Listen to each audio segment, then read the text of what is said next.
Today again, you know, same word solution. Now today I am discussing with you normality. It is also a concentration, continuation for concentration. Basically, it is continuation for concentration of solution. जो वही है, there are number of ways. मैंने बताया था starting में, हाँ, to find out the concentration. तो normality, इसको बेटा हम एन से लिखते हैं. It is defined as the number of gram equivalent gram equivalent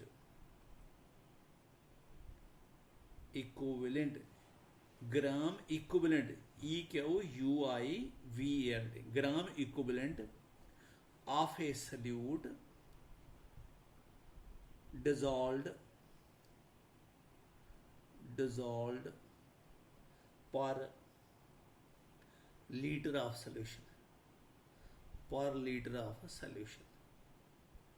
okay, देखो बेटा, मैथमेटिकली मैं इसको ऐसे लिखूंगा, mathematically n number of gram equivalent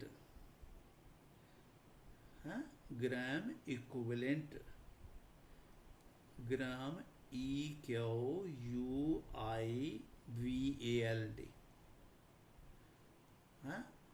किसका, सल्यूट का या सब्सटेंस, ठीक है, of solute divide by volume of solution in litre.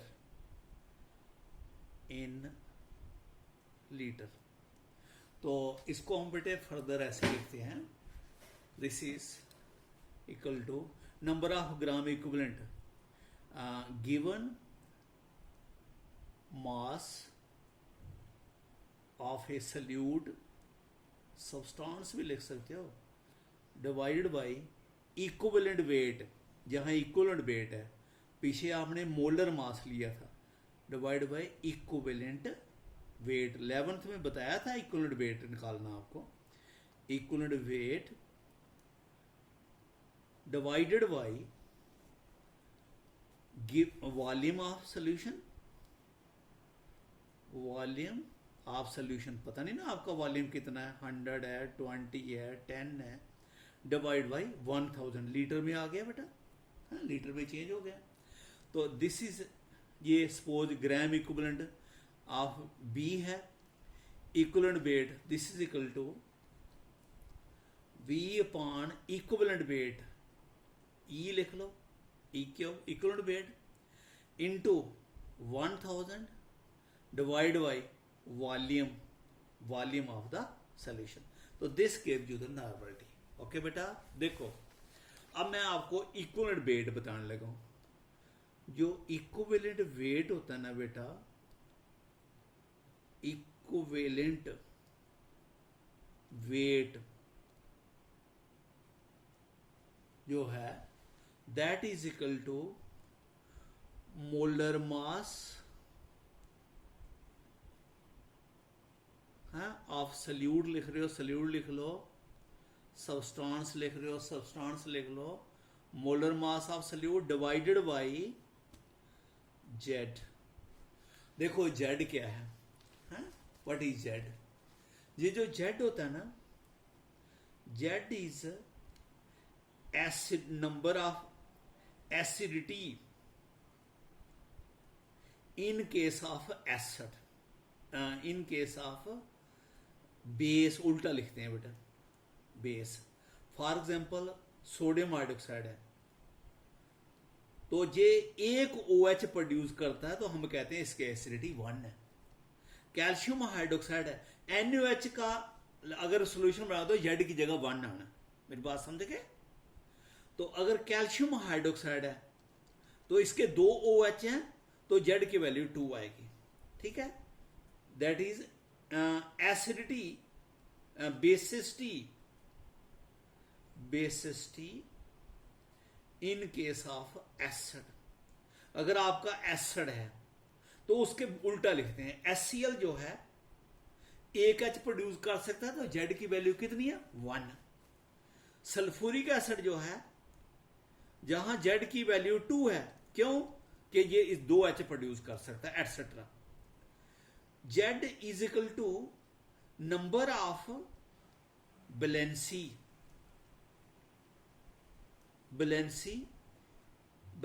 In case of element. अगर आपका एलिमेंट है, सपोज आपका कार्बन है, ठीक है, कार्बन का Z लिखना है तो ये आपका एटॉमिक मास आ जाएगा कार्बन का, और कार्बनिक वैलेंसी कितनी होती है 4, जहां 4 आ जाएगा। हाइड्रोजन का लिखना है तो एटॉमिक मास ऑफ हाइड्रोजन, अगर H2 ले तो मोलर मास, ठीक है, और Z की वैलेंसी कितनी होती है 1। ओ ऑक्सीजन एटम ले रहे हो तो फिर एटॉमिक मास लेना है इधर, है। अब मोलरिटी ले, मोलर O2 ले रहे हो तो ऑक्सीजन की वैलेंसी कितनी होती है 2। मेरी बात समझे? अगर कोई साल्ट हो इन केस ऑफ NaCl तो जहां पॉजिटिव वैलेंसी लेते हैं उसकी, तो ये इक्वलेंट बेड निकालने का तरीका जी 11th में बताया था आपको। मतलब अगर कोई साल्ट है, साल्ट का मतलब इन case of salt, for example FeSO4 है,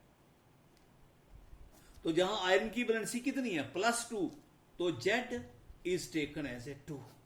ऊपर लेंगे फेरस सल्फेट का मॉलिक्यूलर मास, डिवाइड कितने से कर लेंगे 2, और वो क्या निकल जाएगा, यानी इसका इक्विवेलेंट वेट क्या आएगा, मोलर मास किसका FeSO4 का, ऑफ FeSO4 डिवाइड बाई क्या आएगा 2।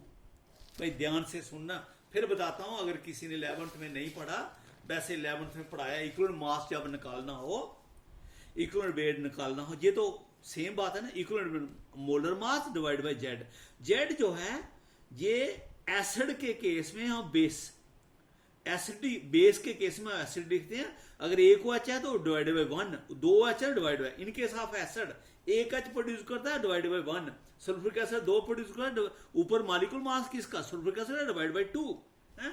अगर सॉल्ट होगा उसका मॉलिक्यूलर मास डिवाइड बाई जो मेटल है उसकी वैलेंसी कितनी है उसमें, डिवाइड बाई दैट। समझा गई? नो नेक्स्ट ये आ गया बेटा आपका नॉर्मलिटी। नेक्स्ट मोलरिटी, तो मोलरिटी समझा दिया था। Mole fraction, mole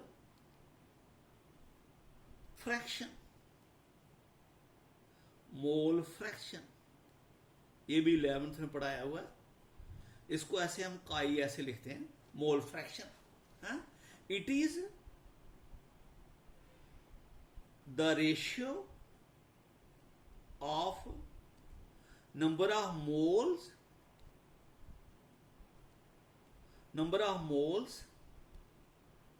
of a substance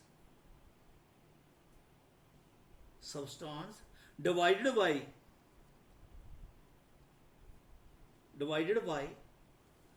the total number of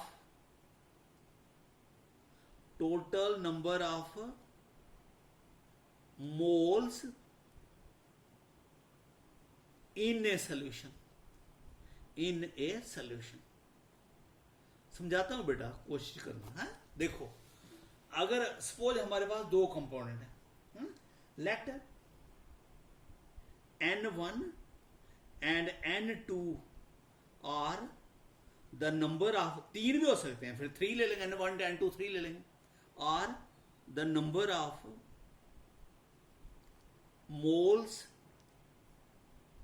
moles of two components A and V। ठीक है, यानी A जो सब्सटेंस है, 2 सब्सटेंस लिख सकते हो, ये A जो सब्सटेंस है उसका नंबर ऑफ मोल N1 है, B जो सब्सटेंस है उसका नंबर ऑफ मोल कितना है N2। ठीक है, ये 1 है और ये क्या है 2। तो mole fraction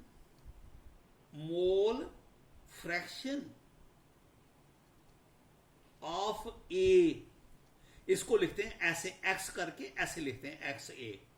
this is mole fraction, ये तरीका लिखने का XA। X A chi A is equal to उसके नंबर ऑफ मोल कितने हैं N1 डिवाइड बाय टोटल कितने हैं N1 upon N2. This is the mole fraction. तो mole fraction of chi B of B क्या होगा उसका कितना मोल है divide by to sum N1 plus N2. तो ये बेटा ये आ गया मोल फ्रैक्शन ऑफ ए. अगर 3 होते तो N1 upon N1 N2 N3 आ जाना था है. तो जहां क्या आ जाना था N2 तो N3 का फिर ऊपर आ जाना था N3 डिवाइड बाई N1 2. हो गया मेरी बात समझा गई. नो देखो sum of mole fraction sum of mole fraction is always 1. ये हमेशा फ्रैक्शन में आता है इसलिए मोल फ्रैक्शन कहते हैं. इसकी वैल्यू हमेशा फ्रैक्शन में आएगी पॉइंट में आएगी. ये भी इज ऑलवेज 1. देखो x A chi A plus chi B is equal to N1 upon N1 plus N2 plus N2 upon N1 plus N2. दोनों का एलसीएम सेम आ गया N1 प्लस N2. इसका डिवाइड करोगे तो ऊपर ये N1 और जहां क्या आ जाएगा N2. तो N1 N2 दोनों डिवाइड के कैंसिल हो गए is equal to 1. The sum of mole fraction is always 1. ठीक है. This is mole fraction. इसके एक एक न्यूमेरिकल भी करना बेटा. आपको जो मैं पीडीएफ दूंगा उसमें न्यूमेरिकल भी आपको करवाए होंगे. कोशिश करना करने की. ठीक है. मोल फ्रैक्शन मास फ्रैक्शन ये नंबर खुद लिख लेना बेटा पीडीएफ में लिखे होंगे. मास फ्रैक्शन तो it is the mass of a substance. किसी सब्सटेंस का mass divided by the total mass of the solution. Total mass of the solution divided by the total mass of the solution. ठीक है. तो suppose वही example आ गई. Let W1 and W2 are the masses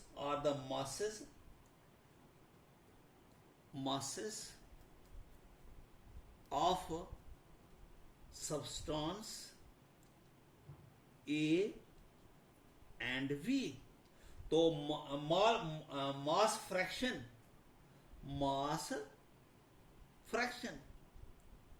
ये मोल fraction ये mass fraction है किसकी A की. तो क्या आएगा W1 upon W1 plus W2. ये भी फ्रैक्शन में आएगा. तो मास फ्रैक्शन है किसकी ए बी की क्या आएगा W2 upon W1 upon W2. Okay बेटा. तो ये हो गया मास फ्रैक्शन. ठीक है. तो ये नेक्स्ट कोई कंसंट्रेशन रह गई है. हाँ एक रह गई है बेटा. पार्ट्स पर मिलियन. पार्ट्स पर मिलियन. पार्ट्स पर मिलियन है. पार्ट्स पर मिलियंस. पीपीएम सॉल्यूशन बोलते हैं इसको. पार्ट्स पर मिलियन. ठीक है. इसको क्या डिफाइन करते हैं. इट इज ये परसेंटेज की तरह होती है. It is defined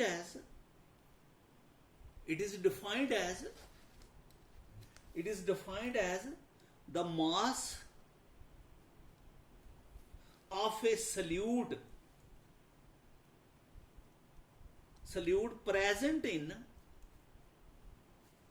present in 1 million. 1 million जो है 10⁶ होता है. 1 million parts by mass of a solution. ठीक है. तो मैथमेटिकली हम इसको लिखते हैं पीपीएम इज